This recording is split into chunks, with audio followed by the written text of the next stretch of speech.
WhatsApp પર viral થઈ રહેલા એક મેસેજમાં દાવો કરવામાં આવ્યો છે કે મોદી સરકાર બેરોજગાર યુવાનોને દર મહિને 6,000 રૂપિયાનું ભથ્થું આપશે।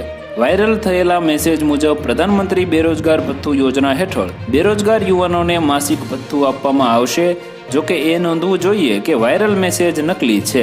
પીઆઈબીના ફેક્ટ ચેક મુજબ ભારત સરકાર આવી કોઈ સ્કીમ ચલાવી રહી નથી। પીઆઈબીએ તેના ટ્વીટમાં કહ્યું છે કે વાયરલ વોટ્સએપ મેસેજમાં દાવો કરવામાં આવી રહ્યો છે કે પ્રધાનમંત્રી બેરોજગાર ભથ્થું યોજના હેઠળ સરકાર બેરોજગાર યુવાનોને દર મહિને 6,000નું ભથ્થું આપી રહી છે। આ મેસેજ નકલી છે। ભારત સરકાર આવી કોઈ યોજના ચલાવી રહી નથી। મહેરબાની કરીને આવા મેસેજ ફોરવર્ડ ન કરો।